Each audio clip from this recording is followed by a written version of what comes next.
All right, welcome everyone. I am Kel from Brooklyn Tweed. I am here with team members Liz, Mary, and Allison to talk about our new Water's Edge pattern collection. We've got all the samples here to share with you.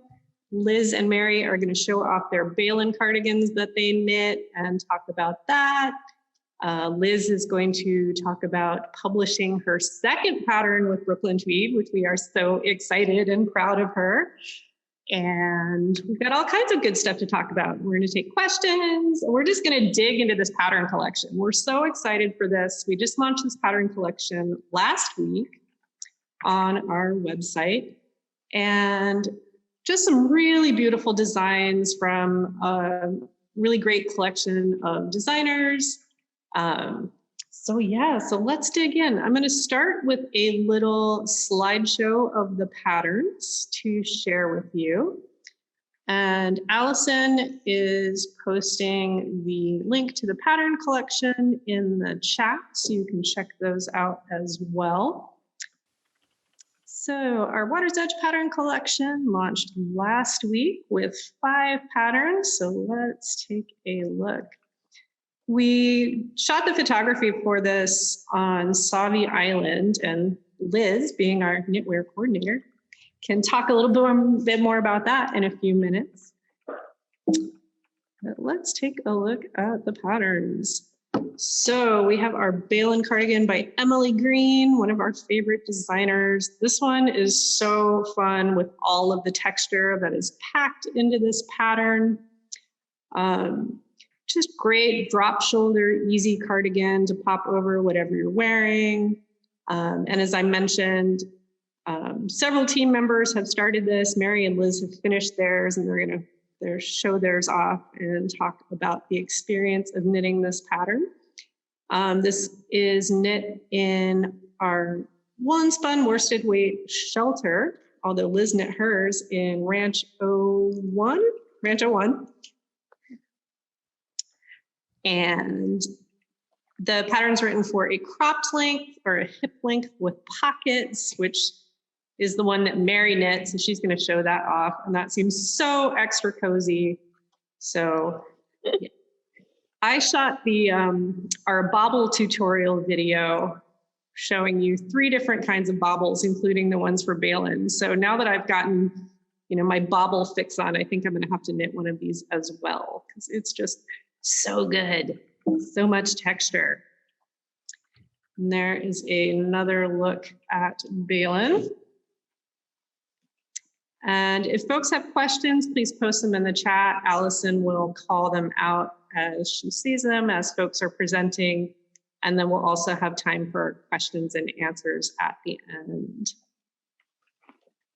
We also have the Baywick pullover from Norah Gaughan, which is just a beautiful, easy drop shoulder pullover in Puri. So it's really soft and drapey and lovely. It's got this great interlocking stitch pattern for texture on the upper body. And here it is in the flat. I think this would be super cute in a cropped length as well. We styled it in a hip length look. I think this would be really cute if you just cropped it off also, depending on how you like to wear it. We've got our Bissa tank, which we knit in loft and Puri. So I've got photos of both of those here. And this comes in an A-line cropped length or in a slimmer classic length, depending on your preference. It's got really beautiful horizontal and vertical rib detail on it, and starts with an I-cord cast on for a really beautiful polish. So there's a great layering piece or a summer piece to wear by itself. Super cute.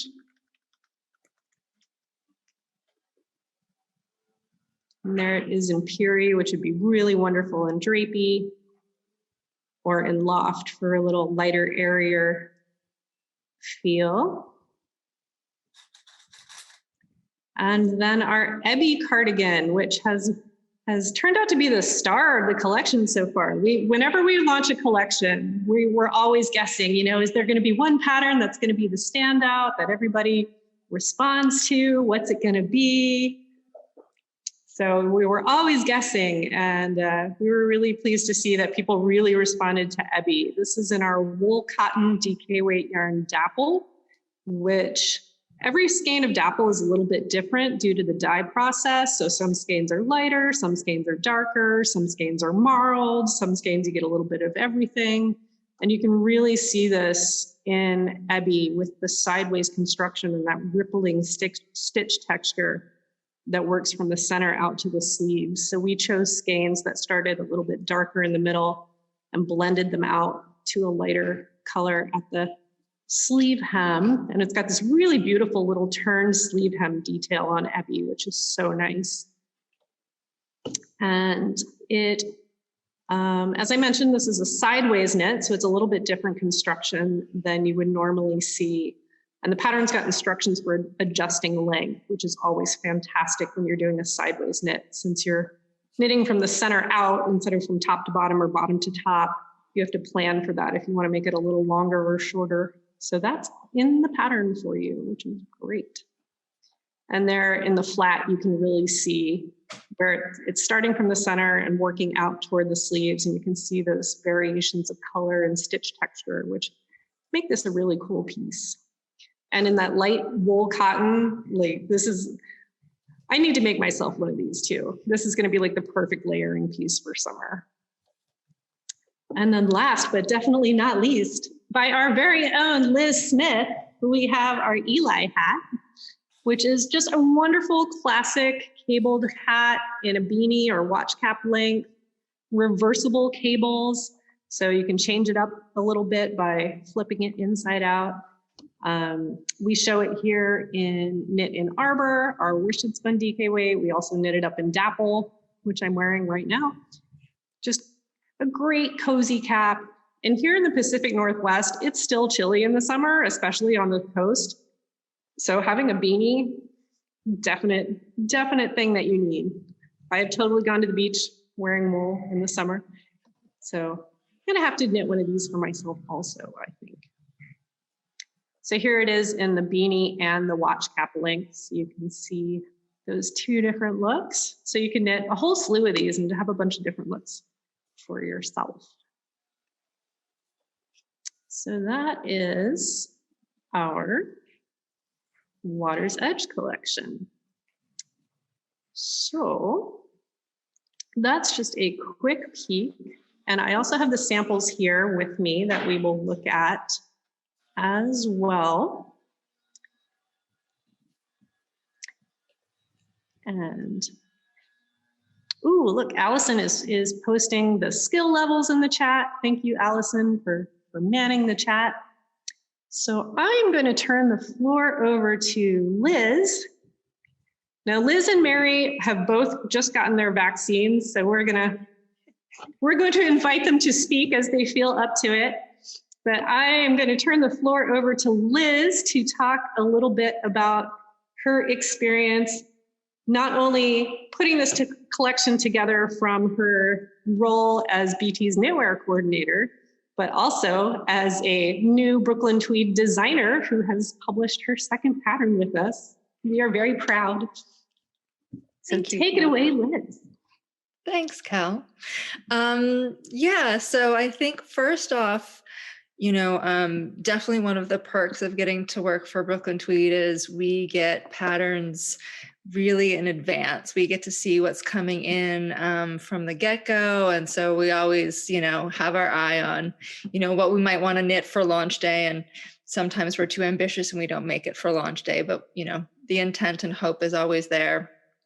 And so, yeah, this collection from the beginning, definitely Emily's bobble cardigan was, everyone was like, this is a one of a kind sweater. We really love it. And then Ebby with that construction. I personally always love a modular knit, a sideways knit, something more interesting like that. So these two were definitely, for me, and I've knit both of these. And so that was, definitely things that stood out. And then we have, Norah Gaughan, who is Norah Gaughan. I'm sure some of you were with us when we had our little Norah Gaughan Zoom event last month. And it's fascinating to hear how she got started and her work and her inspiration. And she is just always so inspiring. And then we have Vic Pemberton, who is a brand new designer. This is her first pattern, and that's the Bissa tank.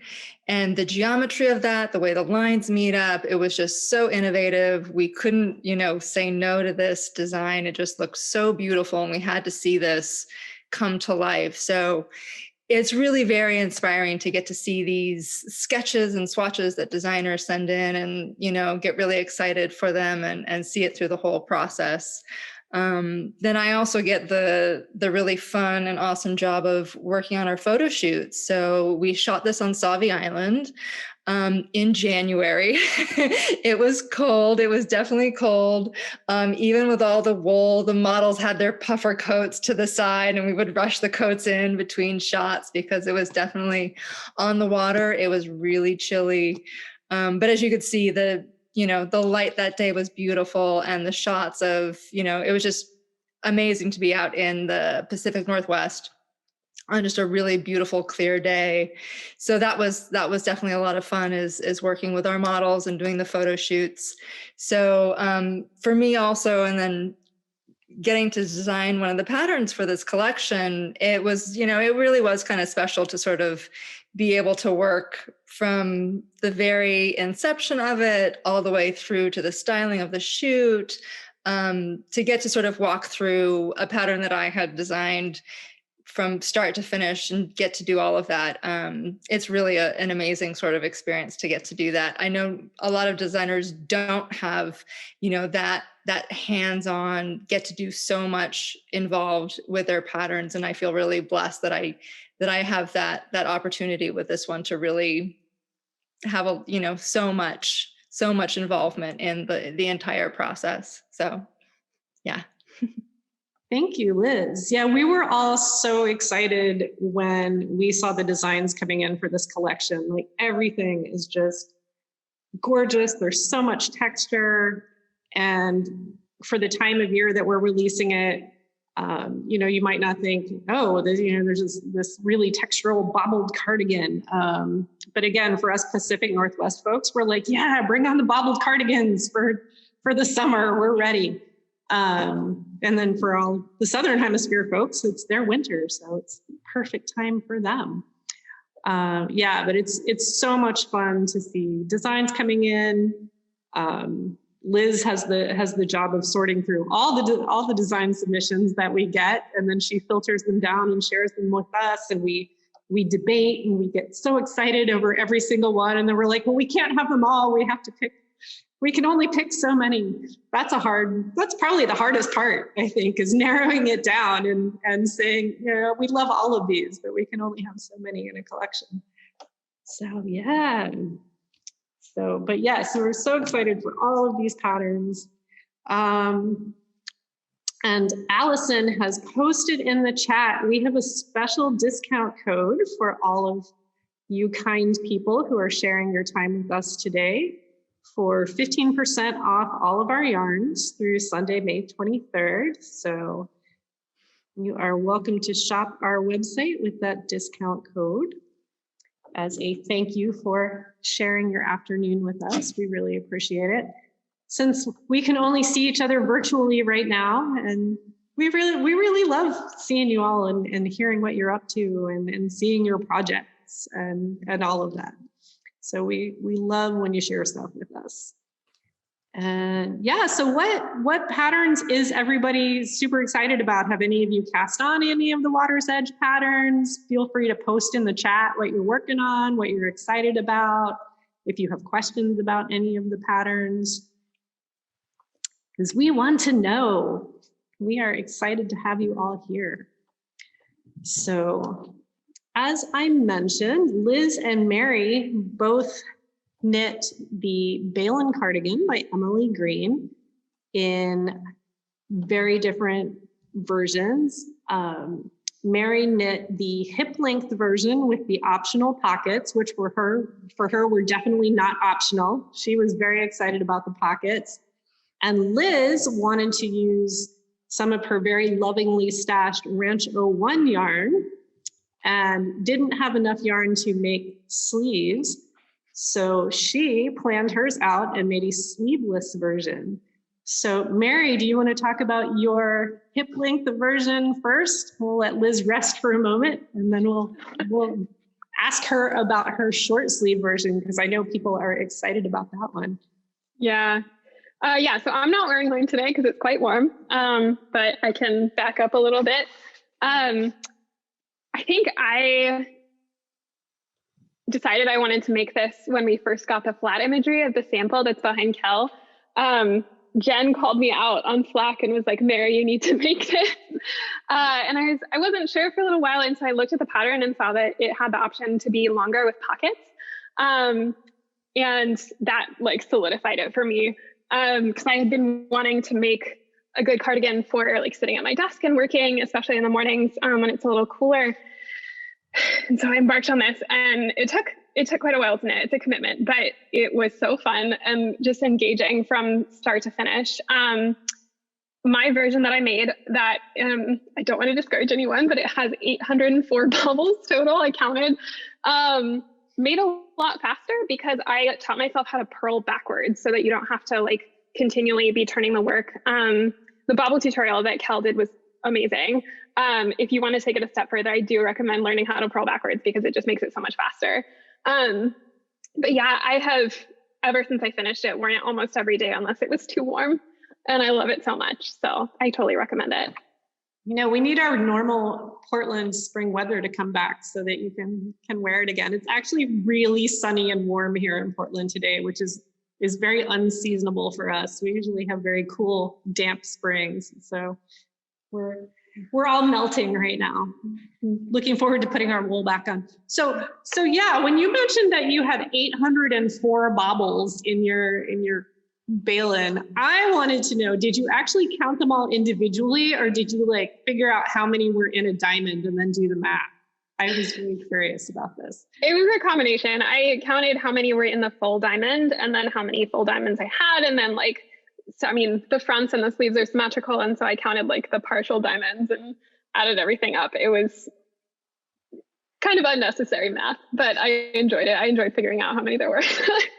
That's a kind of, that is the knitterly geekery that I appreciate. Yeah. So if anybody wants to know how many bobbles are in a balin, now you know. In case it ever comes up in trivia, we should have Brooklyn Tweed trivia. We could have like a Brooklyn Tweed quiz night. And then all of you in this Zoom would know how many bobbles are in Mary's balin cardigan.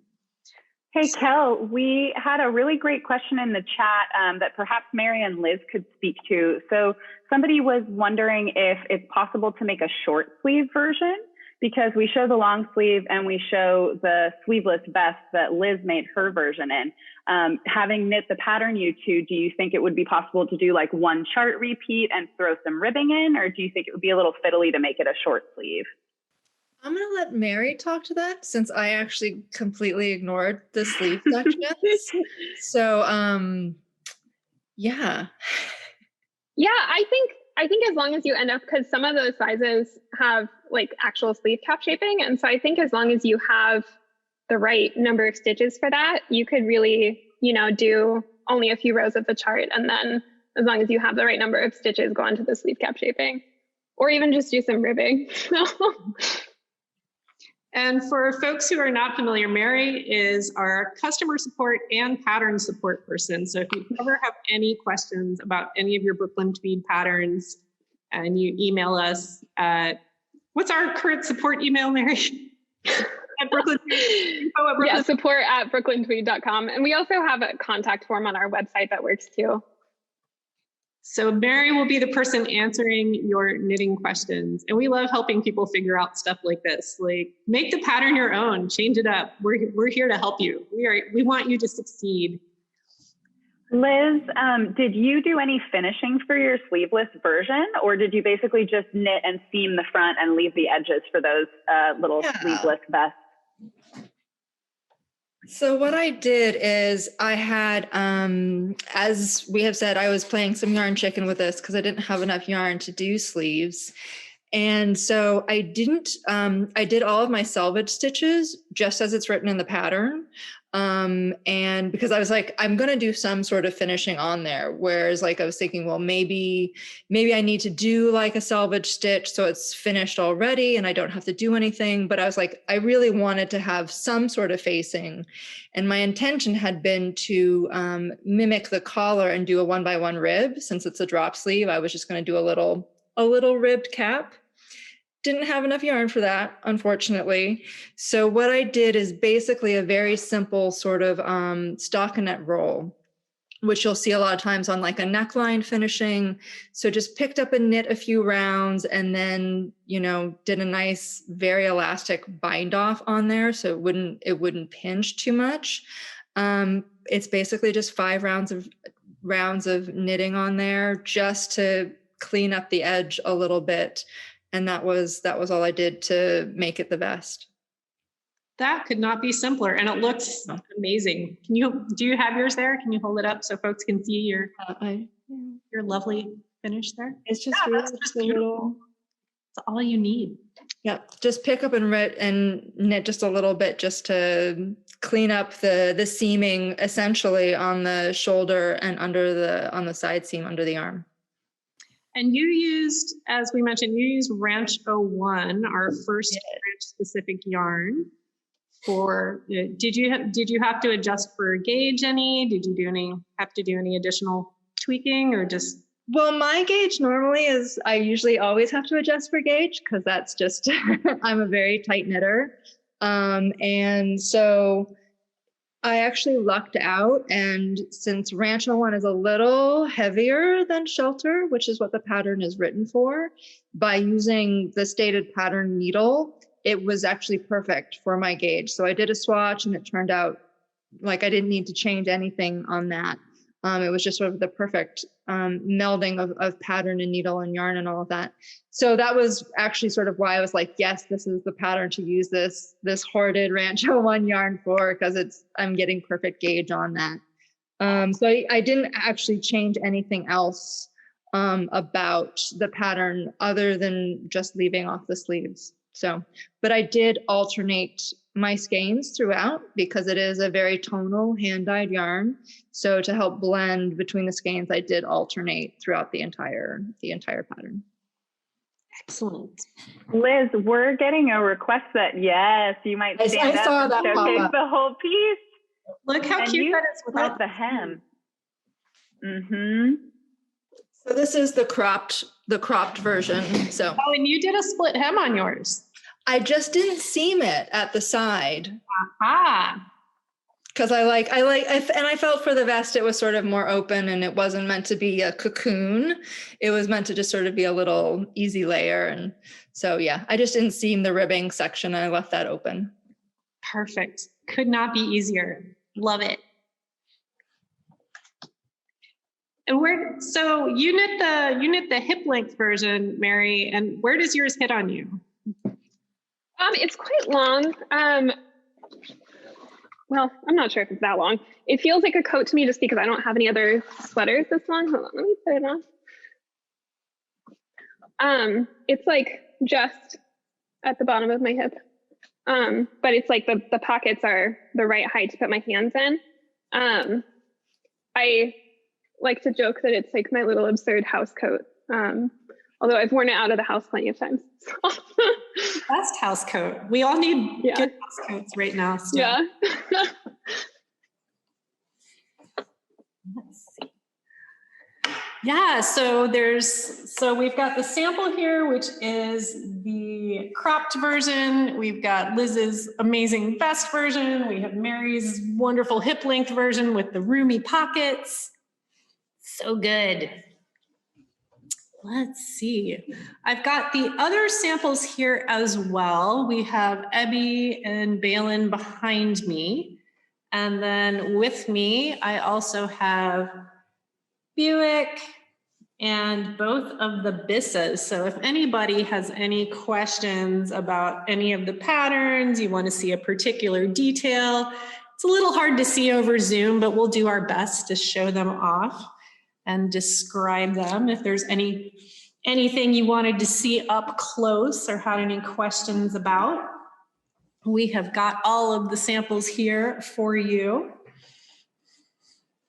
So we want to know what you want to know. What color is the bee-wick? Is that Aurora? This is Puri Aurora, and it's really hard holding things up on Zoom because everything is backwards.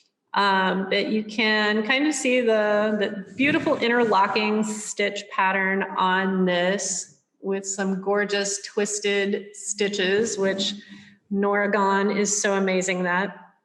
Yeah, this is our worsted spun fingering weight Puri, which is 100% merino. It's so soft and springy and drapey. This is just a gorgeous pullover, little drop shoulder silhouette, so nice and easy, nice slim sleeve. Yeah, and then this just bright, cheerful colors, so happy. Yes, and as Allison mentioned, the texture it goes from the upper body almost all the way down to like mid torso, and then you have the same texture on the front and on the back. So you've got lots of good knitting interest there to keep you occupied. And this is an advanced beginner level pattern, so anybody can knit this one. It's knit flat and seamed, so there is a little bit of seaming, but with that nice, beautiful, springy Puri, you want a little bit of structure with those seams to pull everything together and give you a really nice fit. So yeah, that's a gorgeous one. We always love seeing designs from Norah because everything is always so innovative, and her stitch patterns are always flawless. So I love, Kel, that you can see how bouncy and springy that Puri is. As you were shaking it, I mean, you can tell that yarn is so soft and springy. It's got great drape. Yeah, the 4-ply construction on Puri gives it, like, combined with just the natural springiness of merino, just gives this yarn so much. It's got beautiful drape, but it's also got liveliness to it, which is so nice. And it makes it amazing to knit with as well, because it just bounces right off your needles. It's so good. Kel, we have a really great question about the construction of Ebby, because you discussed earlier that it's knit sideways, and I know that you actually filmed a construction walkthrough video of this design as well. Would you be able to speak to that a little bit? Absolutely, that's a great question. So Ebby has a really interesting construction. I'm going to pull it off the mannequin here so we can dig into this. And Jen, feel free to leap in case I miss any steps, but it actually starts with knitting the front band at center back. So you work the front bands first, but then you join in and start knitting from center back once you've got some of the front band worked, and you work across the back and down the front, and then you're knitting all the way from the center down through your sleeves down to the hem. And there's a few different, you've got this rippling stitch pattern, but it's actually a few different stitch patterns. You start out with this really close together ripple at the center back, and then your ripples get farther and farther apart as you go. And then you switch to like a little textured broken rib kind of situation, and then a little textured stitch on your sleeves. And then all the way down to this beautiful little turned hem. See if I can get that really close up so you can actually see it. And you can see this in our Ebby video as well. Yeah, Allison has posted the link to the Ebby video where you can see some more of the details. So, but yeah, it's a super engaging knit. You know, there's always something going on. So you're working, you know, the rippled stitch patterns change. You're working one stitch pattern for a while, then you get to do a new one. And I believe someone asked about blending colors for Ebby as well. These ones, we laid out our dapple skeins and started with some darker skeins in the middle. And again, since you're working from center out, you can plan how you want to lay out your skeins, or you can go, you can just let the yarn decide and go with random. We've seen some beautiful versions from preview knitters and folks posting their Ebby knits on Instagram. Some people are doing different colors. Some people are doing all the same color. We saw a really beautiful arbor one. Yeah, but you can really play with color. You could use single colors, mix your colors. So many options in this pattern. And then it's got, let's see. You do wind up seaming it at the sides and the sleeves. So there is a side seam. Yeah, so just really, really good knitting to dig into. Lots of fun. I'm thinking about knitting one in black walnut in dapple, just because I love this, the idea of playing with the color and the shading and just investigating this beautiful stitch texture that's going on here. And Kel, as you were discussing that Ebby, which is knit in our dapple colorway plinth, it reminded me that Liz also knit an Ebby as a classic overachiever. A balin wasn't enough. She had to go for the Ebby as well. And I think that with Liz's Ebby, I don't know, would you speak to it? Did you go with a little more random of an approach? Because I remember you have more color variation than we have in our plinth sample. Yeah, I had some leftover Cosmos from another knit that I did and loved, but I didn't use all of the skeins I had on hand. So I started my Ebby with those and then needed to go back and pick up a few more skeins, and really was just like, well, I want to play with, because the ripple of it and the directionality, I was like, I really do actually want to play and highlight, what makes this really like an interesting cardigan. So mine definitely, it started out pretty, so this is the back. So it started out pretty solid. And then by the time I got to the second side, I had started adding in some skeins with obviously a lot more variation to them.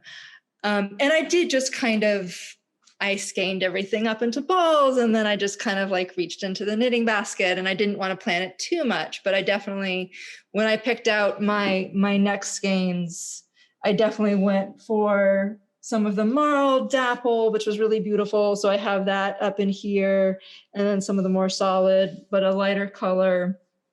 And it was just sort of fun when you're doing this sort of construction and seeing the colors evolve in a little bit of a random way. It's, I knit this one pretty fast because it was just really, really fun to play with color like that. It gives it such a quilted look. Mm-hmm. Yeah, and Liz is our resident indigo dyer and quilter. So yeah, so it totally came out with your personal vibe on that one, definitely. But I love those knits where you can't put it down because you're like, oh, I'm going to work in this new color next, and I want to see it change, and I want to see what it looks like. Those are the best. Yeah, I think I need to knit one of those for sure. What are you? Have you knit anything from this collection yet, Allison? What are you planning to knit next? I have been in love with balin since I saw it, which I'm not a bobble person. And I like cables, but not that much typically. And I have to say though, I'm also kind of a lazy knitter, and I don't like to seam, and I like to knit on the go. And so I don't often knit from charts because I can't pay that much attention. I'm more of a stockinette popcorn kind of knitter. So balin's on my dream wish list, but it's also sharing space with the pitch coat, which is also by Emily Greene, which is from a previous collection, which is spectacular. So I have dreams of knitting a balin, but I don't know when I will cast on for that. I didn't think I was a bobble knitter either until I shot the bobble tutorial video. And then I was like, these are so fun. I might not think that after 804 of them, but They're really fun. And I just love baubles because you can put them anywhere. So I'm like, what can I knit that I was going to knit in stockinette and then just put baubles all over it? I love Mary's tip as well about learning how to purl backwards. That feels like a real linchpin for successful bauble knitting. I know. And doing that. Cindy in the chat has a really great question about dapple and how it changes after blocking. She wants to know if it blooms in a similar way to loft. Oh, that's a great question. Liz and Mary, what would you say? I would say not in the same way. I think it just after blocking the drape, you get that beautiful drape out of it a lot more. But there is a cotton component in there. So I feel like it doesn't change as much as some of our other yarns, as some of maybe our woolen spun yarns do upon blocking. So I feel like it does get like just nicer and softer, but the finished, it doesn't change, at least from my experience so far working with dapple, it doesn't change a huge amount compared to some other yarns that might do. Yeah, I would agree.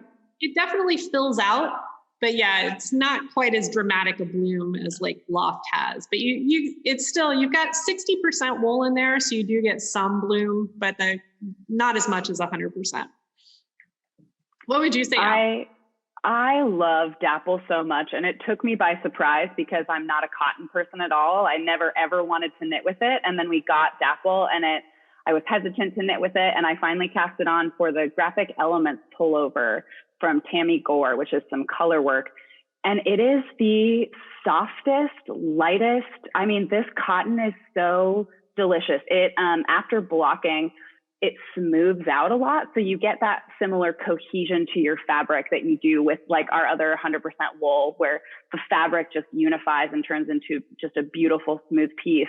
But you also get this lovely, like, plush sweatshirt quality. I find my hands making this motion because dapple is just, once you've blocked it, it's so squishable and it rebounds against your hand, and it's really lightweight, but still very cozy. It just makes me think of my very favorite sweatshirt. And I would say that you get that result after blocking. Like, it does sort of, the stitches relax into their fabric and become extra lovely. I came up with I described it the same way. I also said favorite sweatshirt because it's like sweatshirt elevated. You get that wonderful wool. Oh, Mary has posted a link to a purling backwards tutorial, which is great. That's one of those things that I teach myself to do whenever I have to do it, and then I forget. And then the next time I want to know how to purl backwards, I have to teach myself again. So yeah, a very, very handy skill, purling without having to turn your work. On a similar dapple topic, Delia was wondering if we find that dapple, while we're knitting with it, works more like cotton or more like wool. And in my experience, I would say it knits more like wool in terms of the very best qualities of wool. It's soft. It feels like it's got that vitality to it. For me, cotton can feel kind of dry and inelastic. And so the 60% soft merino in dapple is really bringing out all of wool's best qualities when you're knitting with it. And then after you block it and you're wearing it, that's when I feel like the cotton really shines, is in the breathability of the fabric and like that softness of the plant fiber being in there. I would totally agree. That spring from the merino in there makes it so nice to knit with, as opposed to like cotton is tiring to knit with, and there's no spring to it. There's no liveliness when you're knitting. But yeah, with dapple, I feel like you get all that good quality of the wool for the knit. And then, yeah, like you said, the cotton really shines in that finished fabric and gives it that lightness and that sweatshirt appeal. So Kel, I was just going to say, we had a great question from Kathleen about what yarn the tank is made out of. And we have a sample in both loft and Peary. So would you be able to speak a little bit to like why you would choose one over the other, what those different yarns bring to this pattern? Yeah, absolutely. So yes, we knit the Bissa tank in Peary and in loft, and I've got both of the samples here. So here is the loft version. So with loft, you're getting a little bit more structure from the woolen spun yarn, which is by its construction trapping a fair amount of air, so it stands up a little bit more. As it, it says on the tin, loft is lofty. So you've got a little bit more airy quality, a little bit firmer hands to the fabric, but very lightweight, very airy, lovely. And then in Peary, since it's worsted spun and the yarn is by its construction a little bit denser, a little bit smoother, you're getting more drape and swing, a little bit. You've got that springy merino, so even with the drape, it's holding its shape, it's going to bounce back. So you get this really wonderful movement to your fabric, a little bit more refined appearance because of the worsted spun yarn. So it's just what moves you as far as which one you might like to knit with, or you might need a version of both. Do you feel like one of them gives better stitch definition to those little chevrons on the side? Like if that was your favorite part, would you say maybe you would choose like Peary over loft to really articulate those stitches? Or do you feel like it comes through in both? That's a great question. So yeah, your stitches definitely have a little bit more definition in Peary since the yarn is smoother. So those horizontal and vertical ribs do stand out a bit more. So yeah, if you're going for the really investigating sort of the sculptured look of this pattern, which is so wonderful, and the interplay between the smooth stockinette areas and the ribbed areas, then yeah, Peary could definitely be the way to go. And then in loft, you get a little bit softer appearance. You've got that texture, but it's blending into your fabric a little bit more. So it's a little subtler approach to that texture and that interplay between textured stitches and your stockinette. So yeah, there's some nuances there to play with for sure.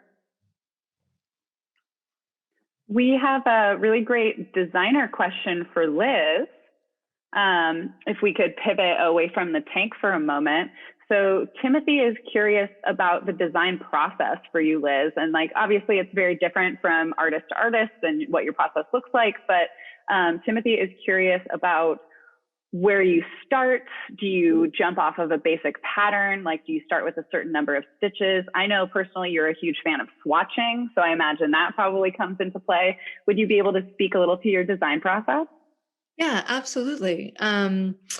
Yeah, I know for some people maybe it starts as they want an item, a garment or a shawl. It's the idea of that they're designing around, or it's a sense of fabric and texture that they're really looking at. And for me, I think so far what I really, really love, I love cables. I really love cables. I really love that texture. I really love playing around with how to make those things work all together. And as you said, Allison, I do love swatching. So usually what I'll do is I'll just make a bunch of swatches, see what yarn might be best for that cable pattern or that texture pattern. See also the scale of things, because that could change. Something done in a fingering weight like Peary will look very different, and if it's in something like Corey, like a bulky yarn. So also wanting to see sort of how this motif, this cable pattern or a texture stitch that I'm really, really sort of getting obsessed with, what it looks best in, how it really plays with the yarn, and that's next. And then it kind of goes into what kind of item is it going to be, a hat or a garment, something like that. But for me, it's really more of a concept of playing with how the stitches are working and looking together, and things like the texture of that kind of motif of something like that. That's usually what I do. And I actually I'll make swatches. I'll make a whole bunch of swatches of the same motif in different yarns and different scales. And then I'll put them on a table and I'll move them all around and kind of put them next to each other and see what I like best. And that's sort of how I've approached designing the things I have up till now is really just swatching and, figuring out how it is going to best be conveyed by what yarn and things of that sort. So, yeah. And I would say for all of our patterns, in my experience, the design of the yarn and the design of the pattern go hand in hand. We're always, as I mentioned in our Ebby video, this is a really great illustration of the yarn and the pattern working together and really bringing out the individual characteristics of the yarn in the individual characteristics of the pattern. But I think we're always seeking to do that in all of our patterns. We spend a lot of time thoughtfully designing our yarns. How many plies do we want it to have? What the spin construction is going to be like? Are we going to go worsted spun? Are we going to go woolen spun? What breed of sheep do we want to use for those individual characteristics of that wool? And so it's really fun to take that and then evolve it into a pattern that takes all of that to the next step.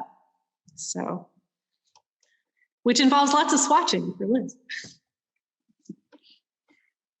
Liz, we also we have a little behind the scenes question. Is there anything that you're currently percolating on, or is there a design that you've got in the back of your brain going on right now that you're excited to bring to fruition? Any little teasers?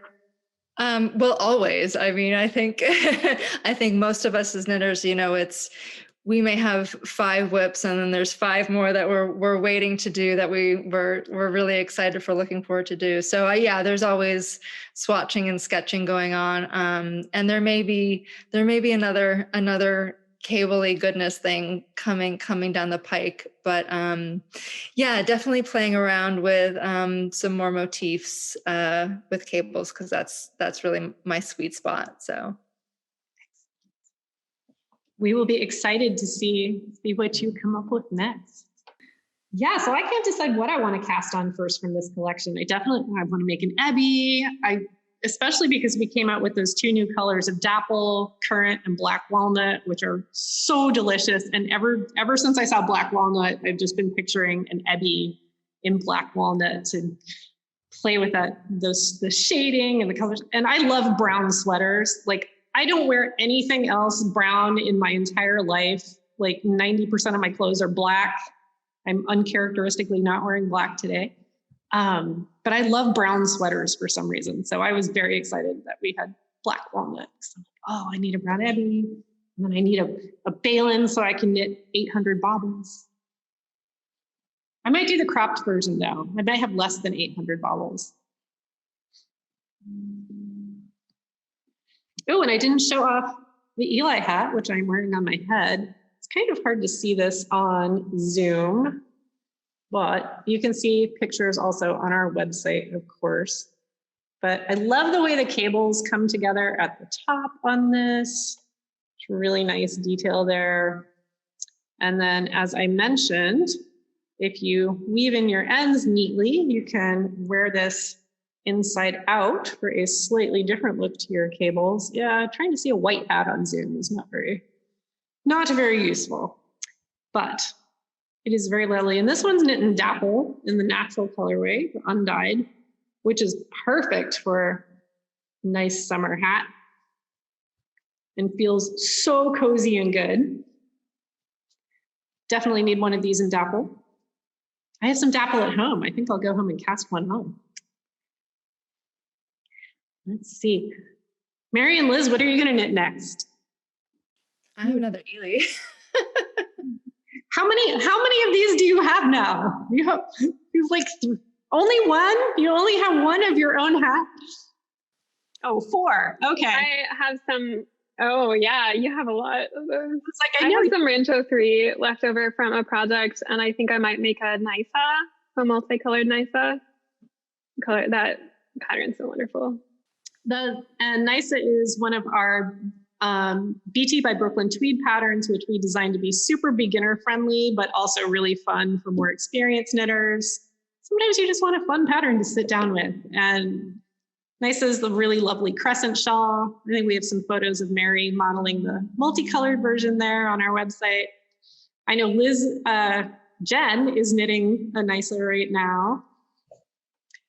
One of the really, really lovely things about the BT by Brooklyn Tweed line, which the NISA shawl is a part of, is that they are free if you buy the yarn to knit them. So they're a nice all-inclusive project if you're already thinking about knitting one of them, or you want a chance to try out one of our yarns for the first time and put it right into a project that was designed for it. Anything by BT by Brooklyn Tweed is going to be great for you. That is an excellent point. Yeah, and they're super fun. I've knit the first cables hat and a couple of interval shawls, and we've got our adorable Ezra baby cardigan and the Cassie bonnet. And then we were all discussing today earlier about our next BT by Brooklyn Tweed pattern, which we're all very excited about. So keep an eye out for that one, which will be, when is that one coming out? August? August will be our next BT by Brooklyn Tweed pattern. That one's going to be fun. But you'll have to wait to see what it is. That one's going to be a secret for a minute. But you'll definitely want to knit it. Let's see, we have a few minutes left. So if anybody has any questions as we wrap up, and thank you all so much for attending. We're really enjoying doing these Zoom events, and we're definitely going to keep doing these and have more. It's a great way for us to, virtually meet with you. Hopefully we'll be able to invite people back into the Brooklyn Tweed offices before too long again, and have our summer tent sale with an actual tent instead of virtually. But for now, these are really wonderful, and I really appreciate you all being here. So yeah, if anyone has any final questions or just wants to show off your project, hold it up. I want to see what you're doing. So we have a quick question from Jan about the Bewick pullover and whether it can be a little more fitted. Definitely in our modeled photography, there was a lot of positive ease. But I don't see why the Bewick, you couldn't size it down and go for less of that gigantic oversized sweater. Yeah, I think we were showing that with 13 inches of ease or something on it. There was quite a bit of ease the way we showed it. But yeah, I think you could, it's got 9 sizes. So you've got quite a lot of flexibility in the finished size that you choose to make it in, for sure. I think we've got a leading question from Jen about more spring patterns. More spring patterns. Let's see. Our next pattern collection is going to be coming out. Actually, we've got a pattern coming out at the end. Oh, I forgot about one of our BT by BT patterns. That's one of the things about working at Brooklyn Tweed is that we start working on our pattern collections, so far back that by the time the pattern collection actually comes out, we forget that it hasn't come out yet because we're on to the next pattern collection 3 down the road. So we do actually have a new BT by Brooklyn Tweed pattern coming out at the end of the month. So for colorwork fans in particular, keep an eye out for that one. And then at the beginning of June, we are going to have some very exciting patterns coming out that we're super, super psyched about. Maybe a little bit different from our classic pattern construction. So excited to share those with you. And then we have close to 700 patterns in our library now. So you probably have not knit all of them yet. So if you take a tour through our pattern collection on our website, and feel free to reach out to us, ask questions if you're thinking about knitting something, or if you want to know more information about a pattern. We are here to help you plan your next project.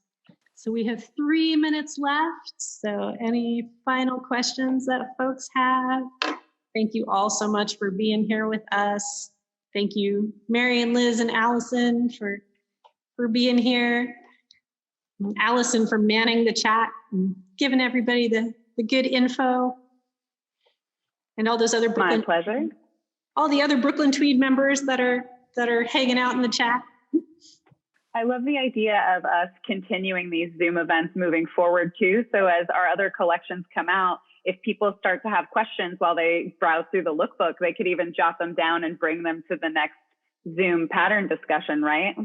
Yeah, absolutely. That would be great. Yeah, because, when you're shopping for patterns, you always have that question. You're like, oh, I wish I could ask somebody about this. Totally. Mm-hmm. That would be fun for us. We want to know what questions people have. Can Liz show her vest just one more time? As a person who doesn't like vests, I was really excited to see Liz's vest. Liz is the best at layering. Every time I see one of our photo shoots, I think I never would have thought to put that stuff together. Liz, you should unmute yourself so that it will make you the speaker. Thank you for that pro Zoom tip. Thank you. Yeah, so since it's got a drop sleeve, it gives me a little cap sleeve already. That's so perfect.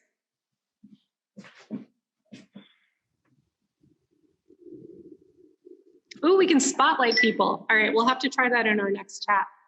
All right. Well, thank you all so much for attending our Zoom event, and we will look forward to the next one. So we will schedule that and let you know about it on social media. And we will see you next time. And if you think of any more questions or we didn't get to your question, feel free to shoot us an email or contact us on social, and we can answer your question.